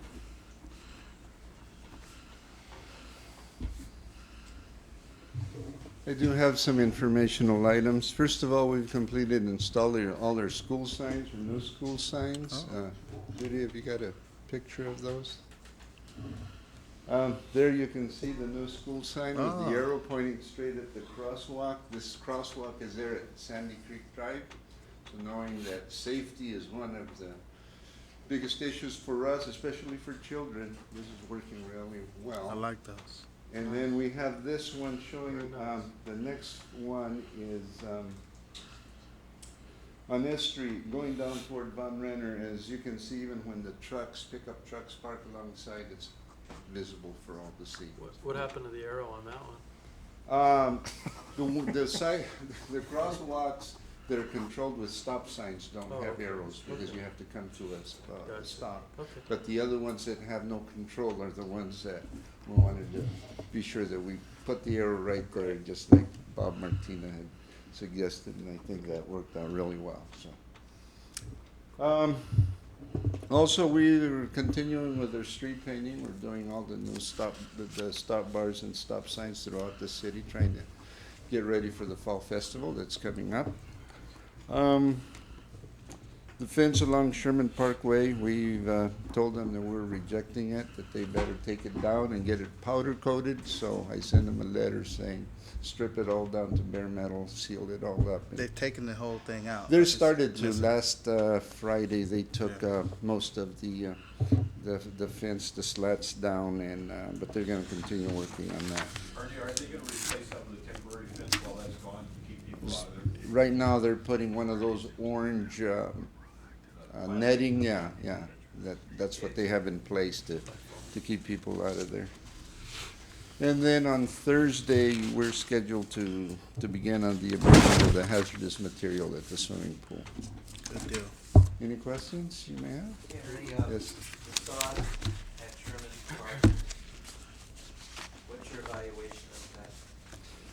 We did a walkthrough. The city manager was along with us, and we showed them where they had these little microcosms, where they had little, we thought had red-legged frogs and ducks living in them.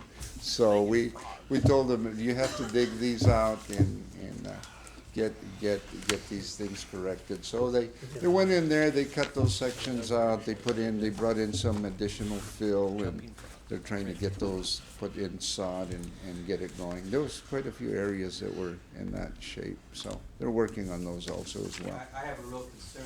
I don't want to see another Frenchwood,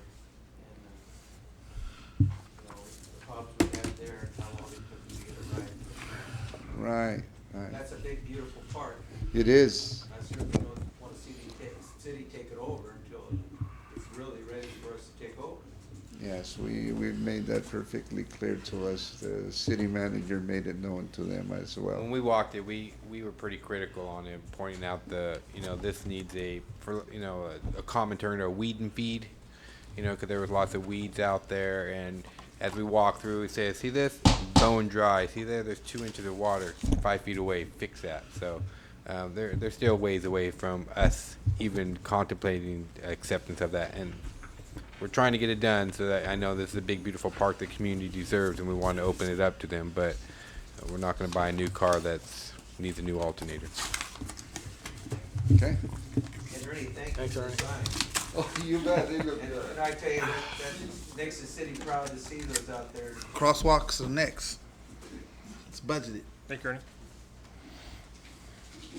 Good evening, Mayor, Council members. I just have some final counts over our summer activities that we had going on. I realized we were busy, but I didn't realize how busy until I did a final count today. We had 990 kids come through the door at the Teen Center this summer. Wow. And that was from June 5th to August 21st, which is 55 days, with an average of 18 kids per day. The arts and crafts, we had 80 registered participants through the June 5th to August 10th, We had 514 of them participate in those days. The swim field trips, we had 70 kids take advantage of these on the 8 field trips that we offered. Our martial arts class now has 87 registered participants. They meet on Mondays and Wednesday evenings. Our soccer final count at this point is 296 participants, 24 teams with 4 divisions. Wow. And now we're in the planning stages of bringing a Mommy and Me playgroup program to the Teen Center 1 day a week for 2 hours. This will be open for parents with children 2 to pre-K. That's a group that we don't really offer much to, so we're looking to bring something in for them. And we hope to start that in early September. Mommy and Me. What is that? They will do. Come in with their mother and. They will come with the mother. I have an instructor who has volunteered her time, and that's what the wait is for. We're trying to get her fingerprinted, background checked, and everything. She has all kinds of projects, activities, arts, crafts, and everything. She has lots of credentials in this area. I didn't bring the list of them with me tonight. And so these are they toddlers or 2 to 5 years old? 2, I guess 2's a toddler. So it's That's not why- an infant, and that's one of her concerns was, if you have an infant, but you have a 2-year-old, infants are welcome to come with you so that the mothers can participate, or fathers. Sounds like a good program. Mr. Question? Moms out there? Terry, I'm surprised that there was only 70 kids that took advantage of the swimming programs that we offered. I would have thought it was a lot higher than that. And we found they were repeat kids. It wasn't a lot of different. It was we had 70 kids, but several of those were repeat users, if you will. What we found is, even on our days especially when we would go to Gustine, some of the teenagers, they would be on the bus with our kids, but they didn't want to go with the chaperone because they didn't want to ride back to our bus stop. They wanted to get off by the library. Well, So I they think just the went good thing themselves. about that, though, is the fact that we have that program out there. There are participants in it, and whereas we made the choice to move forward on a new pool, and at least those kids that are participating are saying, hey, at least we had the option. Exactly. And I also want to say, I want to compliment you because from the sounds, these numbers and everything else, it really sounds like our recreational programs, recreational opportunities for the kids in our community are expanded at a pretty good rate. The martial arts program specifically and some of these other ones. It just sounds like, at some point here, we're going to, want to bring back and look at, some full-time,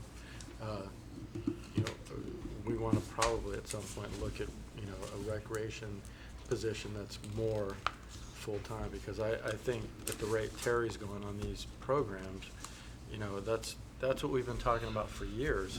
And we've been talking about we've spent, money, all the time, in hopes that we attract more kids to our programs, in hopes that we get, the kids doing, you know, some of the things that are productive as opposed to maybe some of the things that, you know, they would be doing otherwise if they didn't have those opportunities. And I really applaud Terry for, you know, taking the bull by the horns on this recreation department. And, you know, that's certainly something that I would like to see us, you know, bring back is the possibility of expanding that position more so.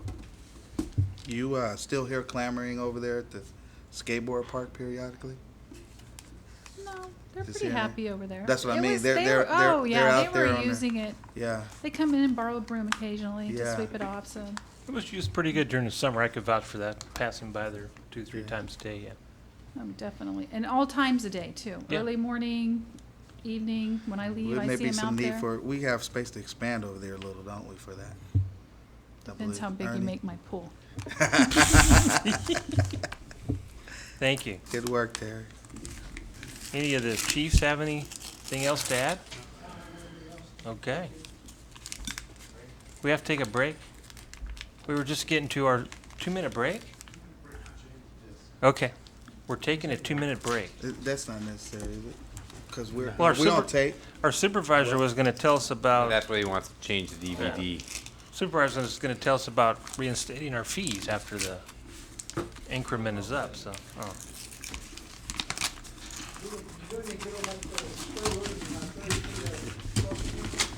I've asked Public Works for a traffic study on that, see what the excess rate is. And I haven't got that back yet. They said it would take 2 weeks, but that's not what it's been. But that is a state highway, and the best the county could do is request Caltrans Dean. signal in, if that's what you want. Caltrans is not easy to work with. If that was a county road, I could get things done pretty fast, but we'd have to go through Stan Cog.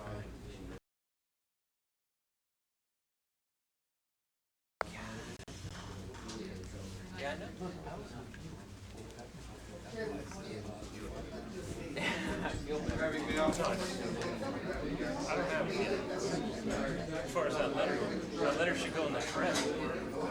Technical aspects, like I said, that's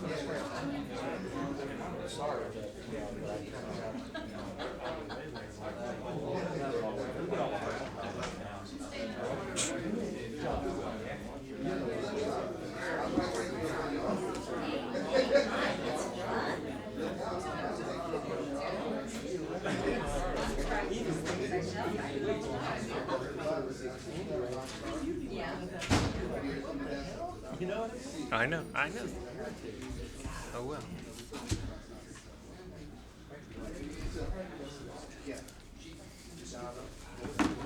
Okay, we'll continue on here. Item 11A, comments from our county supervisor, Jim DeMartini.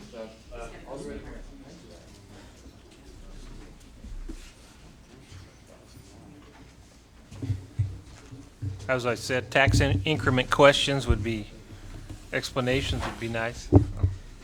Well, I can give you an explanation so no one thinks that Stanislaus County is getting a lot of tax money off of Newman or anywhere else. 89% of the tax money goes to the state of California. So Stanislaus County's percent is 11%. And with that, we do provide a lot of services that the city of Newman doesn't have to provide. Social services, our health services agency, the mental health department, probation department, security at the courtroom and the jails. Split it with you. Oh. And so let's say that we really stretch that 11 cents out of the dollar pretty well. But we're always here to assist the city of Newman.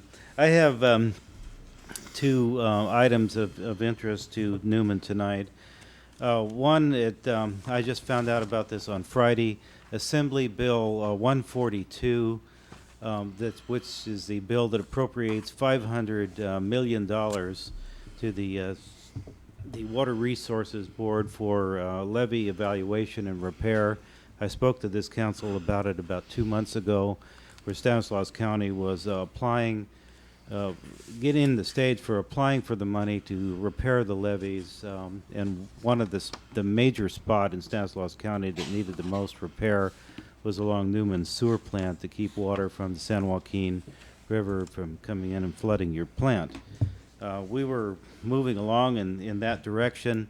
There are revised guidelines being proposed for Assembly Bill 142, which would exclude Stanislaus County from getting any of the $500 million in this.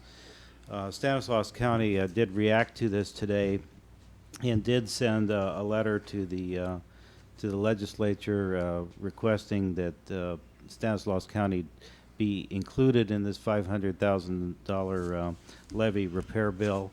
I will provide your city manager with the letter that was sent from Stanislaus County to the State Water Resources Board. I would suggest that the city of Newman also send a letter to opposing these guidelines that exclude Stanislaus County. And that's what seems to happen. The Stanislaus County in the Central Valley, from everything from highway projects to levee repairs, that the other counties, the larger counties with the bigger population, wind up stealing what we consider our fair share. So if these guidelines are adopted, we would have no money to repair the levee on the San Joaquin River. So this is something of great importance, and I have included in what I will give your city manager the letter from written to the board from our chairman, Ray Simon, and that letter was signed and sent today. The other article of interest is the ag element. The ag element has revised guidelines for agriculture, parcel splits, right to farm ordinance incorporated into it. It's substantial changes from the old ag element that was written in 1992. I have worked on this project for a year now, and I've put a lot of the language in the new ag element comes from me, but I have worked with the planning department and Farm Bureau on this. The ag element will be going to the Board of Supervisors this year. We are going to hold 2 public meetings on it. One of them will be on the night of your next city council meeting, September 12th. So I won't be here for your next council meeting because of that. That will be held at Harvest Hall at 6:30. The second meeting will be September 18th, and that will be at Bonita School. And that one, if anybody has any interest in the ag element, which actually directs growth to the incorporated areas of the city rather than rural residential development. There's many changes in the ag element, too many to go into them tonight, but we will have a public hearing, and probably the one that the west side would be interested in would be the one at Bonita School on September 18th, because this will directly affect Newman in the fashion that growth will be directed towards the city in the future. And this is a very important document that we've spent really a lot of time on. So we will advertise this, and we would like to have anybody come for public comment. The ag element is available online from the Stanislaus County website now. Meeting 6 o'clock? 6:30. 6:30? It's 6:30 at Bonita School, September 18th. And those are the only 2 items I have with me tonight, and I will give the sample letter. Well, actually, that is the actual letter that we wrote to the Water Resources Board. I really strongly suggest that the city of Newman send a letter almost immediately. Yeah. Supervisor DeMartini, did that also eliminate other counties by virtue of the amendments they made? Yes, it did. Yeah, pretty much all the Central Valley counties, Merced, Stanislaus. In particular. It's the same old story that the counties with the biggest population steal off of the counties with the lesser population. And we can still stop this if we jump on it right now. And also, I've called our assemblyman about this already today. AB 142? Yeah, AB 142. Who introduced that? Somebody from LA, probably? Nunes is the last name. I don't know what county this person is from. It's obviously not Is that Stanislaus. Assemblyman That's the speaker of the Genius? Senate. That's the Yes. speaker. He's from LA. Los Angeles? Well, Down that's, south, right? we shouldn't be surprised. It's Los Angeles County. I didn't check to see where he is from, but this will take all the money for levee repair from Stanislaus County, all of it. And this is $500 million for levee repair. So they have just, with these revised guidelines, just aced us out of all the money. But we can still stop it if we work together and get on this immediately. We'll get a letter out also. Thank you very much, Supervisor. Okay, thank you. Item 12, items from city council members. Mike? Thank you. Bob? Charles? Tim? I was going to mention real quickly, I see that the fire chief is left, but at Stir Road and Highway 33, there's been discussion, and I believe that there's a need for us to have at least minimum, a blinking red light there. That intersection has caused more accidents than we can account for, and I think it would be prudent. Chief, I can't recall if we've actually had any fatalities right at that particular point. I know that we have further south where people are passing and things of that nature. We have not had any fatalities, but let's do something about it before we do. I would urge this council to petition through the city manager or through the mayor a letter, and I will work as a StanCog member with the direct contact with the District 10 Caltrans office that we get them to do something out there. Because what happens oftentimes when you're coming from Stir Road east and you come from Stir Road west, the people on the west side of the street don't always want to yield to the person that has the right-of-way making a right because they've been sitting there for a while. And then all of a sudden, you know, you're monitoring the traffic south-north, bam. And I think the last accident, the truck ran up into the auto repair shop over there or something. Traffic's moving too fast. And we need to slow it down. It's 55. So my suggestion would be we start off with a letter of that, airing out our concern. I'll work with the city manager if deemed prudent by my colleagues, and let's get something done there. I'm thinking Sounds of good. the overhead blinking red light, making a four-way. Spike strips, whatever it takes. Yeah. That's it. Thanks, Tim. Just want to remind everyone, next week's Fall Festival Week. Watch your local paper for times and dates and events. And with that, we will adjourn to closed session. Office of Legal Negotiator, anticipated litigation, 2 cases. Thank you very much.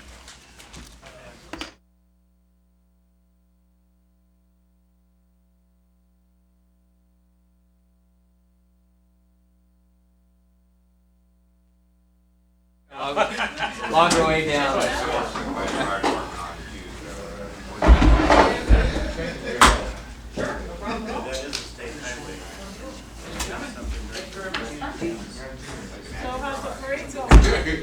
Ma'am, file and stamp, and would you please